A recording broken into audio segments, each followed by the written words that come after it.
ඔතනදී අර මේ ජෙෆ් බේසොස් කියපු කතාවක් තියෙනවා. අපිට ස්ට්‍රෙස් එකක් දැනෙන්නේ අපිට කරන්න තියෙන වැඩ හින්දා නෙවෙයි. අපි නොකරපු වැඩ නිසා තමයි ස්ට්‍රෙස් එකක් අපිට ඇති වෙන්නේ. අපි ඇත්තටම පුංචික් කල්පනා කරලා බැලුවොත් අපිට ඕක මේ අවබෝධ වෙයි. ඇත්ත තමයි මට මේ දේවල් කරන්න තිබුණා නමුත් මම කරේ නැහැ. මේ හින්දා තමයි මට ස්ට්‍රෙස් එකක් ඇති වෙන්නේ කියලා අවබෝධ වෙන්න පටන් ගන්නවා. මෙතනදී අර අපි ආයෙක කියන්න තියෙන දේ තමයි අර හරි දැන් ගිය කාලේ ගියා.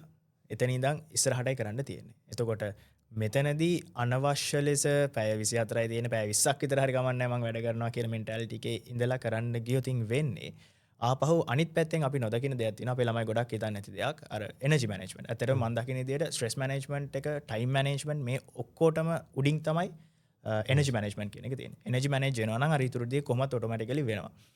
එනර්ජි මැනේජ්මන්ට් කියන එකෙන් මම අදහස් කරේ දැන් අද ඔයා සමහරලාට එක දිගට අර එන ප්‍රෙෂර් එකම අර මම මුලින් කතා කරපු විදිහට පොසිටිව් පැත්තට ෆ්‍රේම් කරගෙන පැය 20ක් විතර හරි එක දිගට වැඩ කරා. හරි පාස් පේපර්ස් උත් එකක් දෙකක් හරි සමහර විට ඉවර කරලා දායි. නමුත් ආයේ හෙට උදේ නැගිට්ටාම ඕක කරගන්න බෑ.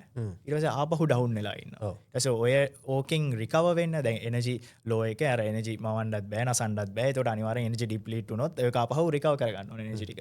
එතකොට එනර්ජි රිකවර් වෙන්න දවස් දෙක තුනක් ගියොත් අර ඒ දෙක තුන ආයෙ ඩවුන්. ඊට පස්සේ ආයෙ එතනින් ආපහු අමුතු ස්ට්‍රෙස් එකක් අපි ආපහු හදා ගන්නවා. මට ආපහු කරගන්න බැරි වුණා. දැන් මං වැඩක් නැහැ. මට බරන් කරන්න බෑ. මං අදක්ෂයි. මේ වගේ ලේබල් එකක් තමයි මට ගහ ගන්න පුළුවන්. ඒ හින්දා පළවෙනි දේ තමයි තමා කවුද කියන එක අවබෝධ කරගන්න ඕනේ. මගේ වර්කින් කැපැසිටි එක මොකක්ද?